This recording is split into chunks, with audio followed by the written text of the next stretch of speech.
Hey, what's going on, black people? What's happening? What's happening? My name is Dr. Boyce Watkins, and today we're going to talk about Dave Chappelle. I saw this interesting story where apparently Dave Chappelle was getting sabotaged by a Netflix employee. You know what it is. The that special, The Closer, that Chappelle did on Netflix has caused a lot of controversy, and of course, with controversy, you're going to have people fighting back. You're going to have some pushback, and apparently, there are employees within the Netflix company that have actually violated company protocols to go after Dave. And I'm going to talk a little bit about this and kind of break some of this down. So get comfortable, buckle up your seatbelt. We're going to get started on the Black Financial Channel right now.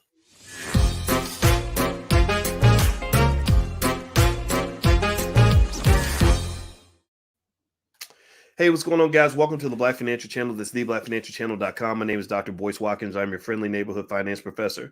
On the Black Financial Channel, we talk about black wealth and black economics every day, sometimes as much as 10 times a day. The only condition is that you have to be B1. B1 means you're black first. Black first means that you put your community at the top of your priority list. Black first means that you understand we must be one, hashtag B1, in order to be successful. B1 also means that we are committed to Project 2070. Project 2070 is that by the year 2070, 50 years from now, our kids, B1 kids, are going to lead the world in economics, wealth, and asset acquisition and everything in between. Financial literacy must be intentional. So if you agree with that philosophy, put the hashtag B1 in the chat. Also, give me a yes. Let me know if you guys can hear me okay, because I hit a button just now and it made me wonder if my audio wasn't quite on. So I'm feeling a little bit shaky right now, a little bit insecure about it. So give me a yes or no if you can hear me. Let me know you can hear me okay. Abe Lincoln is joining from Jamaica, and Linwood Robinson and Glenn and Kid Gravity. Good to see you. All right, so let's hop into the conversation. So you know that Dave Chappelle, his special, The Closer, I don't have to tell you that it was 100% controversial as all get out. He had a lot of pushback. There were a lot of people who were very upset with what Dave had to say, but then there were a lot of people who were very happy with Dave. There are a lot of people who felt that Dave Chappelle did nothing wrong. A lot of people who felt that Dave Chappelle did a wonderful job of kind of confronting cancel culture and kind of confronting some of these things that some of these liberties that I've always felt to be sacred, like freedom of speech. For some reason we forgot as a country that we are supposed to be a free country, So I want to say shout out to Dave. I don't know Dave Chappelle personally, but I know a lot of people who know Dave Chappelle. And I will say that Dave, it deserves to be honored and respected for the fact that he stood up for the rights of Americans to say what they want to say and to have an honest opinions. Well, obviously, when you take a stand like that, it's not going to always sit well with everybody. And so this week, Netflix revealed that there was an employee at Netflix who was fired after they released private financial information about Chappelle and about that special, The Closer.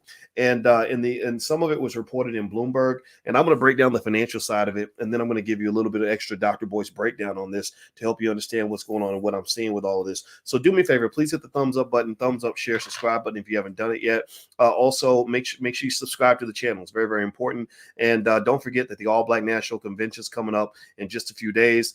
We are out of vendor spots. We sold out of vendor spots, but we still have a few spots for sponsors. If you'd like to be a sponsor, if you'd like to learn more, just visit allblacknationalconvention.com. Somebody type that in the chat for me because I can't find the URL. So type allblacknationalconvention.com in the chat. All right. So here's what's going on. All right. So basically, I'm reading here from Bloomberg, and it says Netflix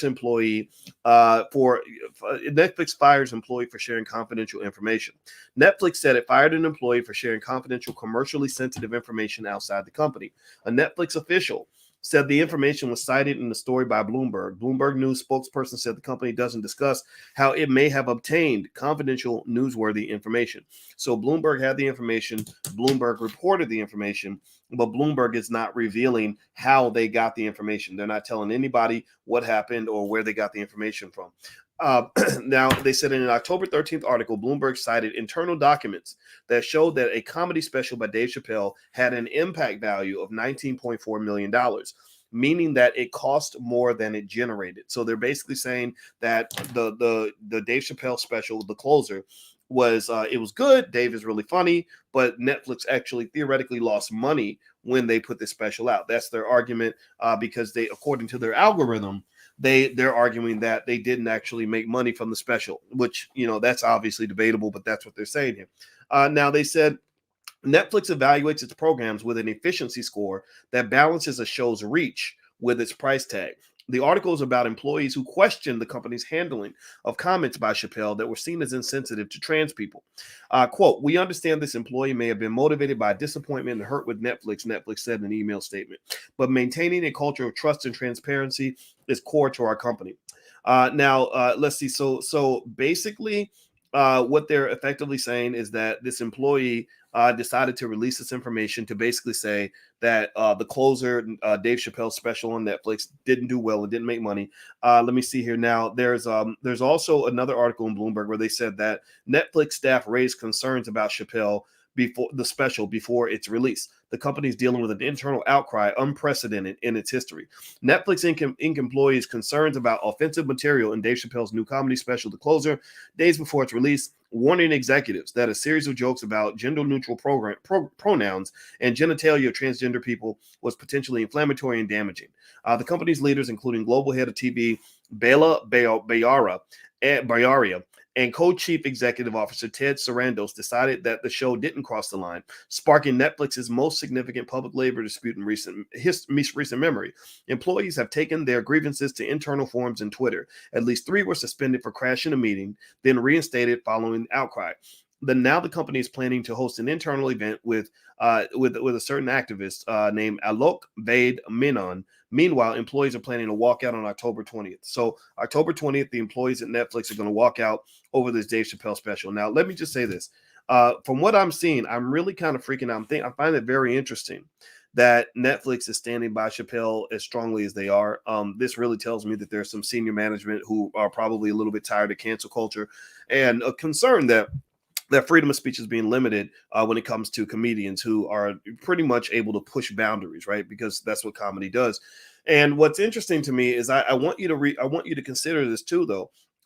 Sometimes I hear Black people who don't believe that people should have freedom of speech. They believe that people should be banned for using certain language. If you call me the N-word or whatever, well, you got to be careful about that, because when they start telling other people they can't speak, then eventually they start telling you that you can't speak. So a lot of this suppression of free speech is a recursive boomerang that has basically come from going along with an allegedly liberal ideology that says, if I don't like what you have to say, then you shouldn't be allowed to talk.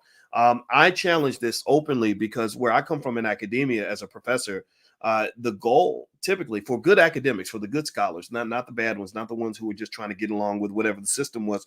The good scholars were the ones who said, I don't really care if your words offend me.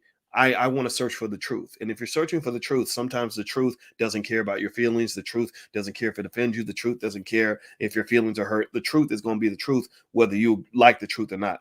So with that being said, here's more about the Chappelle special. They said that the Chappelle is the most watched comedian on Netflix. 10 million people have put The Closer on since its debut, according to a person familiar with viewer numbers. Co-CEO Reed Hastings said that the streaming platform will continue to work with Chappelle in the future. He wrote on an internal message board, "We see him as a unique voice, but can understand if you or others never want to watch his shows." So they're saying, look, if you don't like it, just don't watch it, right? If you don't like it, just don't watch it.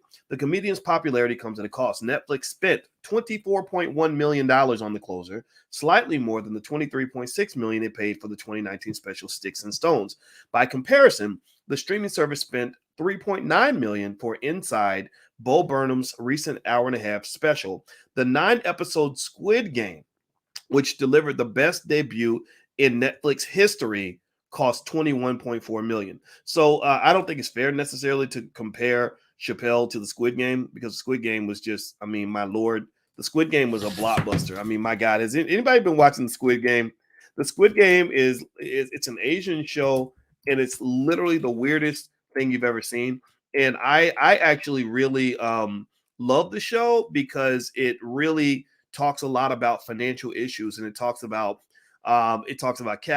capitalism and exploiting the poor, but it also talks about the desperation that you create when you allow yourself to become a victim of financial addiction.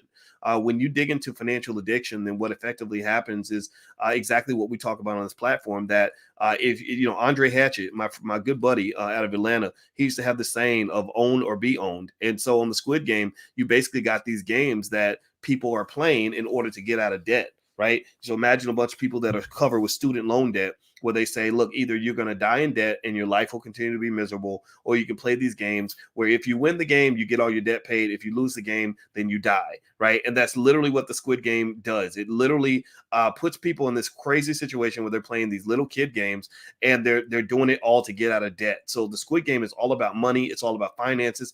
Those of you who are students of mine who consider yourselves to be students of the Black Business School or anything that I've ever done, I want you to watch the Squid Game, and I want you to take note of one important thing. I want you to notice how often the characters in the Squid Game are talking about money. I want you to notice how often they're talking about money. And I say this because for 15 years, ever since I started doing content online, which was about 15 years ago, I was always saying to you guys that money is everywhere. That money is like oxygen. It's just everywhere in your life. It permeates every part of your existence. It digs deep into your soul. If you are financially unstable, it wreaks havoc on your well-being. If you're financially at peace, then you can actually breathe a little bit better. You can actually rise to a higher vibrational frequency. You don't have to do crazy, ridiculous things in order to get money. You don't have to be desperate to get money, right? This is why I've told you guys a million times, and I hope you're hearing me. I repeat myself because I want to make sure the message is clear.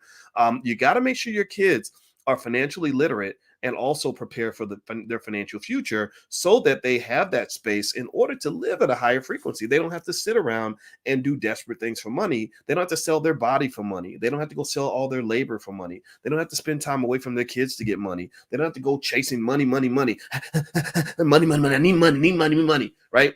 Bad. And here's the thing. Let's circle this back to Dave Chappelle. So Dave Chappelle, if you look at the fact that Dave Chappelle is literally literally took on cancel culture all by himself, all by himself, all by himself. He took on cancel culture all by himself. Where does that come from? Well, it comes from the fact that Dave Chappelle is financially free. It's all about the money. They don't know what to do with Dave Chappelle because they're like, damn, normally if we offer a Negro more money, he becomes a good slave. You know, that worked with Nick Cannon. That's worked with Snoop Dogg. That's worked with every celebrity. When we threaten to cancel them and cancel that dollar bill, cancel that money, then they get right in line. This guy isn't getting in line. He's not playing the Squid Game. Well, another guy that doesn't get in line, that doesn't play the Squid Game, is this guy in this picture, Kanye West. Let me tell you a little secret. I haven't talked about this publicly, but I'm gonna share the secret. I told you guys I had one conversation with Kanye West. He called me because he wanted to talk to me about Dr. Claude Anderson. And y'all know I love Dr. Anderson to the fullest. That's like my daddy. And Kanye and I talked for about 10 or 15 minutes. In the conversation, he mentioned Dave Chappelle, and he mentioned Dave Chappelle as an advisor. Let me tell you something special about Kanye West and Dave Chappelle. Two things I want you to observe about these two guys and how they were able to resist cancel culture and able to overcome all of the suppression and oppression that other people try to push on Black people when we get out of line, especially Black men. Two things. One, they are financially free, so they're not playing the Squid Game.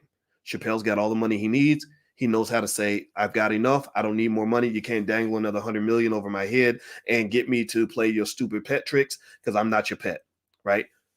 Kanye, he's now a billionaire. When I talked to Kanye, I thought he was worth about 1.1 billion. He actually said in that phone call, he said, I'm really worth about $4 billion.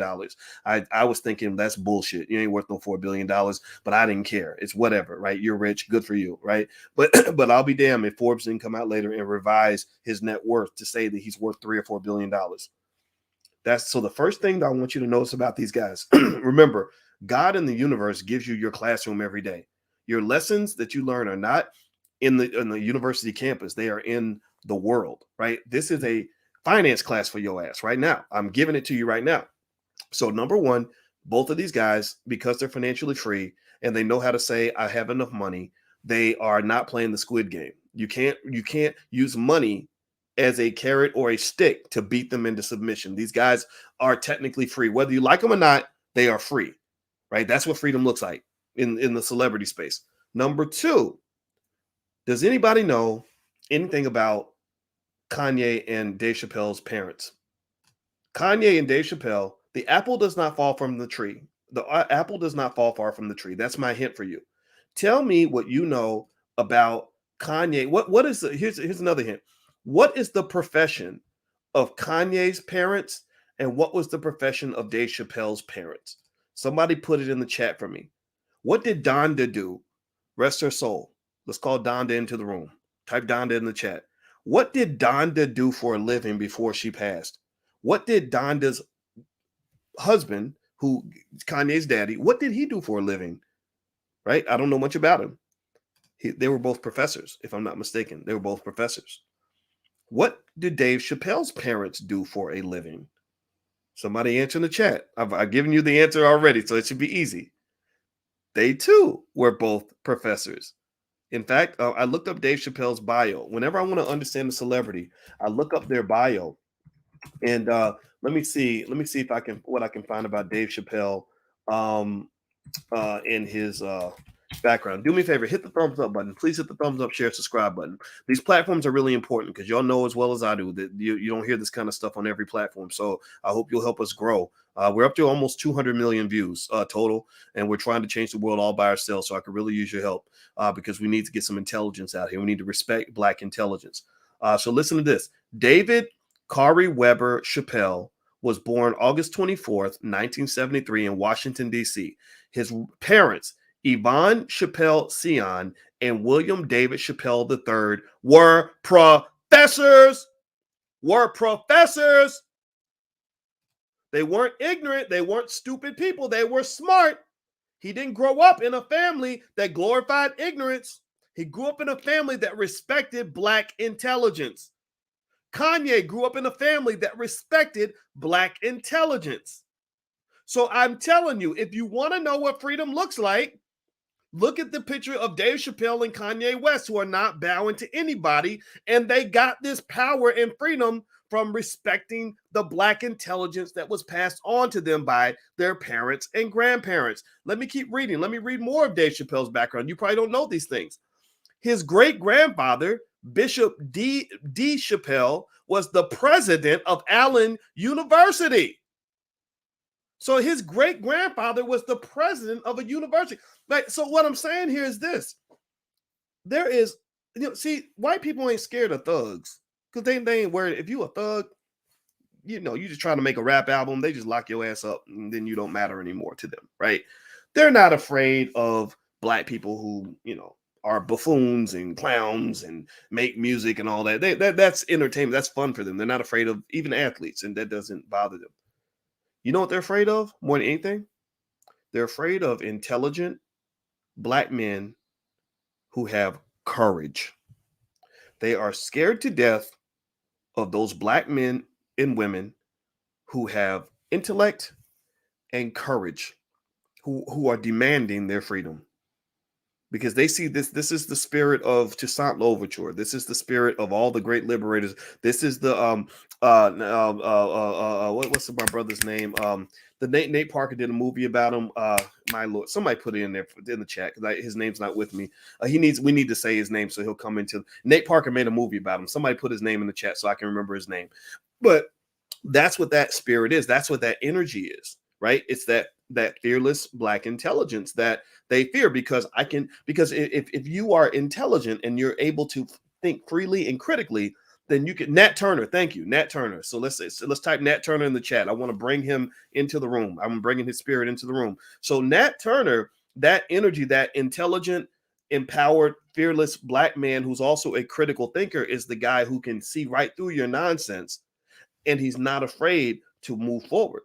That's masculine leadership that you're observing, right? And so ultimately, Chappelle is presenting that. He's coming in dressed as the clown. The clown is not a threat. That's why the clown can get through the door. The scholar can't.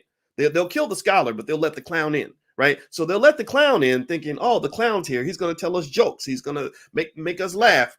And then you find out that the clown is actually the scholar. Dave Chappelle, in my view, is the ultimate Trojan horse.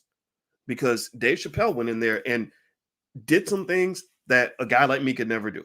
I will never have a deal with Netflix. I will never be on the stage at a comedy show. I will never be able to get the attention of millions of white people who are there to hear a joke, right? When I talk, white people get scared.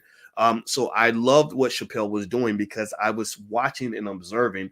And I said, I was talking to my wife, who's also a professor, and I said, and said, so here's what's going on. Watch this. He's going to say something real ignorant to make you think he's ignorant. He's going to blend in with the real ignorant people.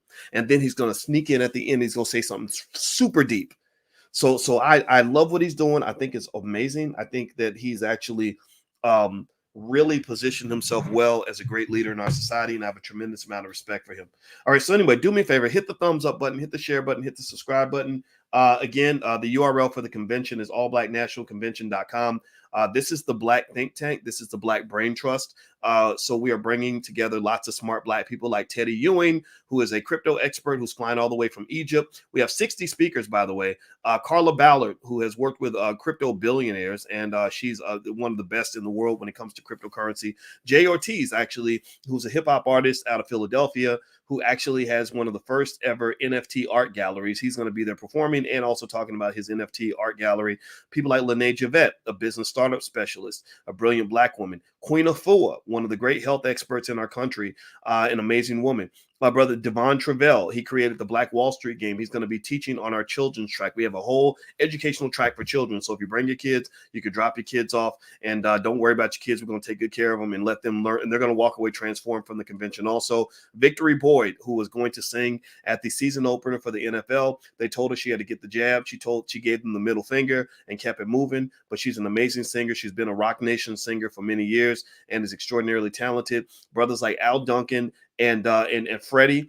Freddie, I don't have Freddie's last name in front of me, but these are two millionaire brothers. These are the types of brothers that I think our community needs to know about, because we spend a lot of time hearing about the athletes and the entertainers. Well, I want to also make sure that we give shine to the people in the community that are really getting the damn thing done and doing the right work for the community. Now, hit the thumbs up button, hit the thumbs up, share, subscribe button. I want to share one thing about the Chappelle thing that this triggered me. This whole experience with Chappelle kind of triggered me. I was thinking about this today when my wife and I went running. We went down to run this 5K race, and you guys know my journey. I'm trying to lose weight, and it's always an uphill battle when you get past a certain age. But we went out and we did a little run, and also we're getting ready for Halloween. That's what our house looks like. We actually put some really cool stuff in front of the house, and so I've been doing daddy stuff. So as I was doing this daddy stuff, and I was thinking about Dave Chappelle, and my wife and I have been talking about what's been going on with Dave for a minute, and we know he's going to get pushback, right? We know that that's par for the course. There's no reason to be alarmed or triggered by it. It's just that's what it is. When you really go to battle, the other team fights back. That's just what's going to occur. So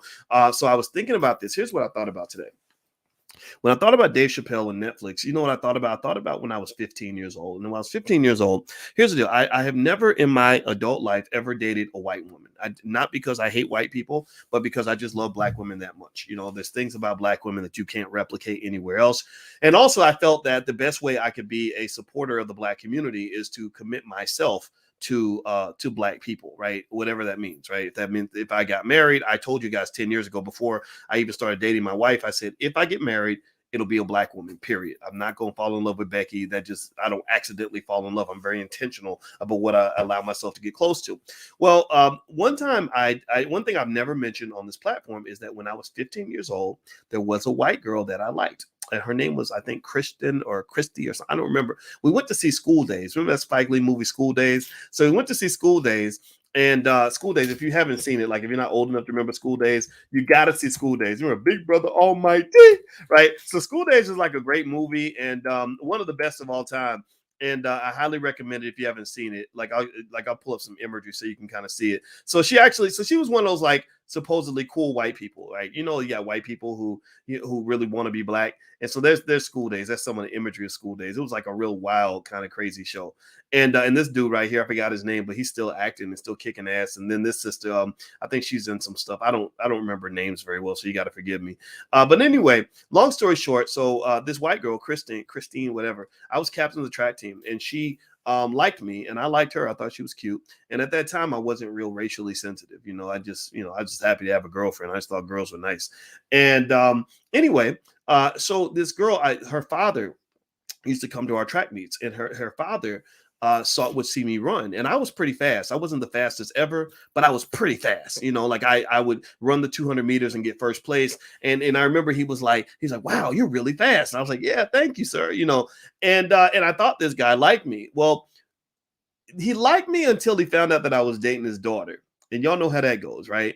And I remember that this girl, we used to pass notes in school, and it was like, like we would, how you pass notes and you get really excited because you get the note and you read it and then you write a note back, and we did all that, right? And then one day she just stopped passing me notes. She would just walk past me and just disappear, whatever. And I didn't understand what was going on. I was really sad. I was like kind of traumatized. It's traumatizing, right? When you're a kid. And I didn't understand what was going on. And I remember I called her, and every time I called her, she was never home. She was never available. Her mom would answer and say she can't talk right now, whatever, right? And then one day, I think I caught her on the phone, and I figured it out. Like, it takes a while to figure out that you fell for the banana in the tailpipe because you're like the dummy who's thinking, well, what's going on? Like, obviously, oh, you keep missing me. It must be, wow, what a coincidence. You're never home when I call. And then I said, oh, is it? I said, you can't date me because is it because I'm black?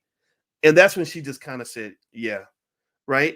And I remember it just like broke my heart. Like it made me so sad because I didn't understand why somebody would dislike me just because I was black. Like I didn't understand it. I was like, I'm not a bad person. I didn't do anything wrong. I just didn't get it, right? And it made me it really hurt my feelings. It was terrible, right? So anyway, I promise you I'm getting back to the Dave Chappelle thing. So I went back to my parents and I told my parents what happened. And my father was pissed. My father was so mad. And he was like, F them and blah, blah, blah, blah. And he said, that's why you reject them before they reject you. Right. And I heard that. Right. And now don't get me wrong. I think my father's energy was maybe a little bit over the top. Maybe there's a better way to kind of handle that. But his argument kind of made sense. It was, if that you probably shouldn't spend your life chasing waterfalls. Right.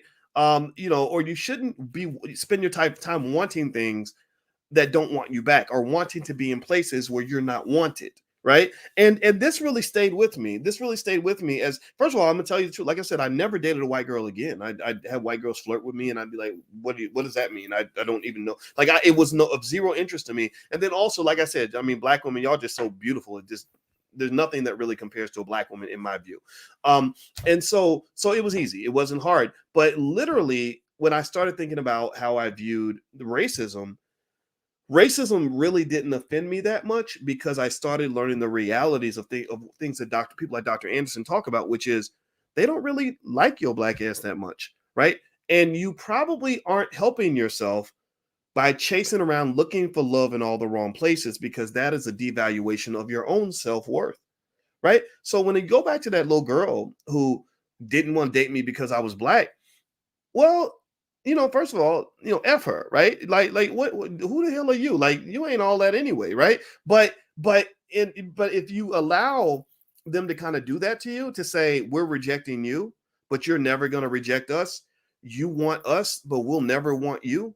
Then effectively, you're kind of committing yourself to this sort of awkward hierarchy where they're here and you're here and they're running away and you're doing all the chasing, right? And that kind of puts you in a position of weakness, a position of desperation, a position where you're always kind of on your heels because you're always looking for love in all the wrong places. And so one of the things that I think Chappelle did that I thought was quite intelligent is, and I understand it because this is kind of exactly what I did.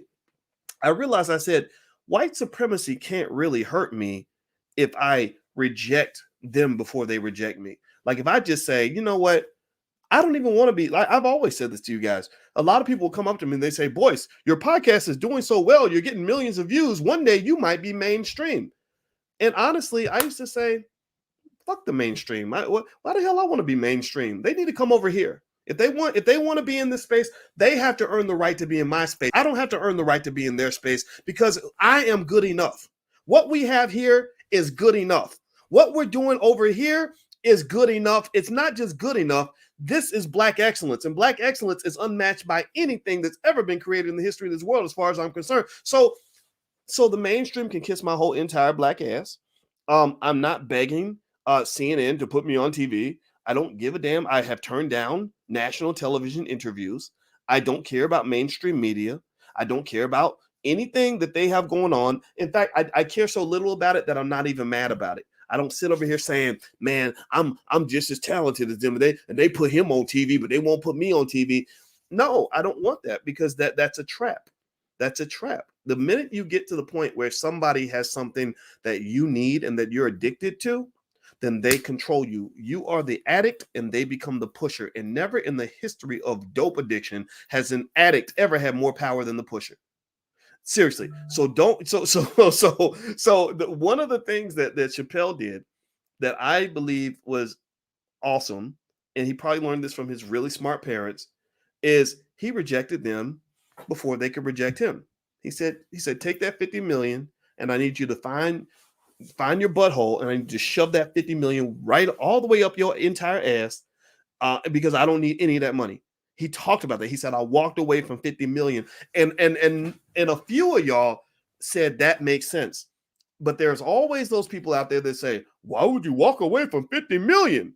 Well, if you look at the common factors, the commonalities between, look at the freest black celebrities in America. You got Dave Chappelle, Kyrie Irving, whether you like him or not, Kanye West, whether you like him or not. You might not agree with them, but you can't say that they're not free. You can't say that they're not doing what they want to do. The common denominator is that they have rejected the butter biscuits. They reject the butter biscuits before you even put them in the oven. They're like, I don't even want all that. And this is actually a spiritual concept. This is spiritual. This is not just informative. This is spiritual. The Buddhists talk about this. The Buddhists say that the best way to be free is to want nothing. Whenever you commit yourself to wanting something, you are making yourself vulnerable, right? So it doesn't mean you can't want anything, but it means that the things you want, you got to think carefully. Like, do I really want to put myself in a position where I want and need this thing? Because that is going to weaken my position in terms of my ability to do what I want to do. So at the end of the day, a lot of your celebrities are controlled and constrained and unable to move or navigate because somebody got them addicted to the money. They got them addicted to the power. They got them addicted to the platform. They got them addicted to whatever, right? And Dave Chappelle's a guy who said, nah, I'm good. I'm enough right here. Who I am is enough. I don't need anything that you have to validate me because I validated myself. When you are able to self-generate your own internal validation without the need of your oppressor tapping you on the forehead and saying, good boy, like you a puppy, that is the formula to create a free black man, a free black woman. So going back to Dave Chappelle and Kanye West having parents that were college professors, they weren't just professors, they were black professors who were truly connected to the black experience.